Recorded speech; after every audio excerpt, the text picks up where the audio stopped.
You're with Julian on the brown note and Elon Musk and the worst deal of the century. Now, I did a similar piece back in August, Elon Musk, the worst deal of the century kind of thing.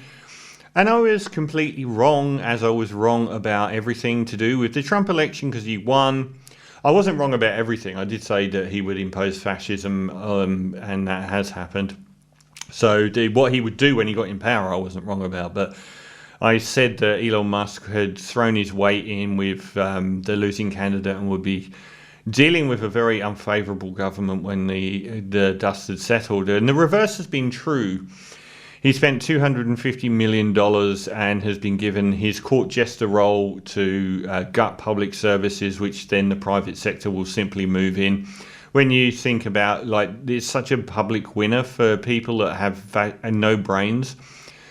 When Dutton talks about cutting so many public sector jobs, the public rejoices, but they don't see that they're importing all those roles into the private sector for their friends or even themselves from their own companies. They'll be paying contractors double the rate to take over all these positions, and that the Labour Party in Australia already gutted all those contractors. So it looked like he's onto a winner, but not so fast. Ironically, Trump winning may have actually killed his company. And the reason he is the richest man in the world is because of his shares in Tesla.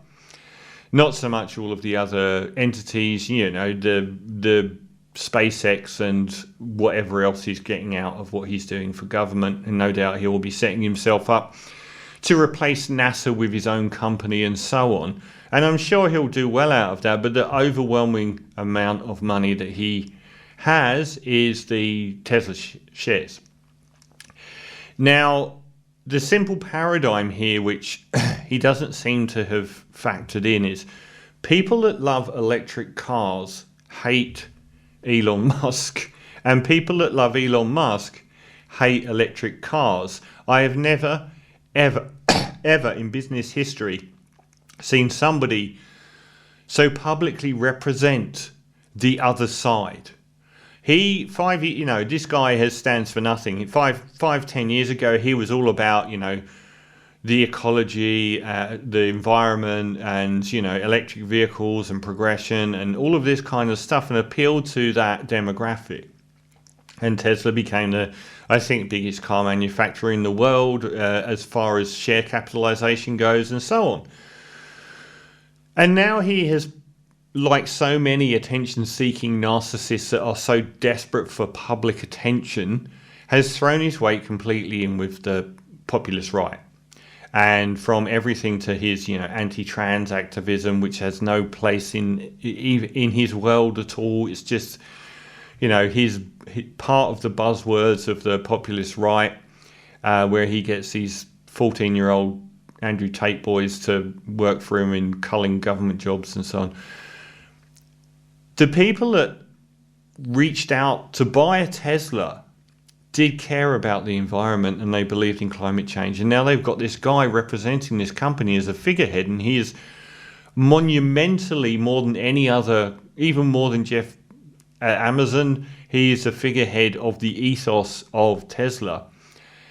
And he has now outed himself as someone doing Hitler salutes and promoting the far right in Germany, and becoming the most onerous and cringe-inducing guy on the planet, and a massive far-right icon. Now, his share prices in Tesla went up when they won the election massively because he backed the winning team. Ever since then, they collapsed, and they're continuing to collapse. Outside of America, he might have a fan base there, but outside of America, Elon Musk is universally derided and hated. And we have seen the collapse up to 50% in some areas already in Europe of people buying Teslas. We're seeing Teslas being graffitied with swastikas, being called swastikars, or wank panzers was a particularly entertaining one. We're seeing Elon Musk being shown doing the Hitler salute broadcast on the side of Tesla buildings. And Tesla owners are coming forward saying that they're being called names in public. Several prominent owners of Teslas have made a big deal out of selling their vehicles Now, that's not a good look. The other side of this is apparently Elon Musk has massively taken out loans based on that share price of Tesla. That share price isn't going up again. That is going to crater and keep cratering. And at some point, all of the other investors in this, once $1 trillion company, I think, are going to revolt against him. He was only recently trying to pass the largest package for his own benefit for any CEO in history, which was continually being knocked back by the board of directors or the whoever stands up to him in his own company, for the absolutely disgraceful amount of money he was trying to pay himself. That's not going to happen, I don't think, anymore. But those shares that he owns, that he's going to not be the world's wealthiest man within a month. Count on that. That share price will keep tumbling because he has completely eviscerated his own base.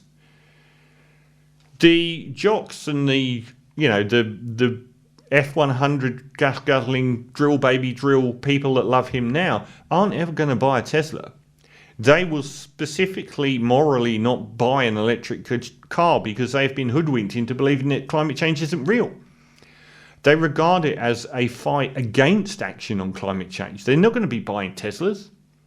And all the people that do care about the environment and did want to get rid of them. Plus, you've got the notorious, ridiculous costs associated with actually owning one. And the fact that they dramatically drop in resale value. And there's so many reports about, shoddy build qualities and the fact that their resale value is the worst out of any major car manufacturer. So in Europe at the moment, ignore what people like Ben Fordham say in Australia, electric vehicle sales are going up quite a lot. And Teslas are going down like a stone thrown in a well. He has killed his own business, and he's done so brilliantly by winning the election for Donald Trump with the $250 million injection. Did he not see the long game here? The long game of him being the world's wealthiest man is done.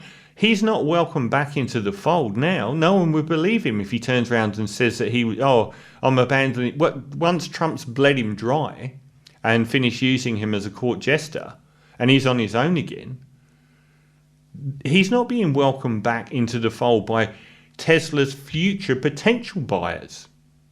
If they can and they want to buy an electric car, they're looking elsewhere.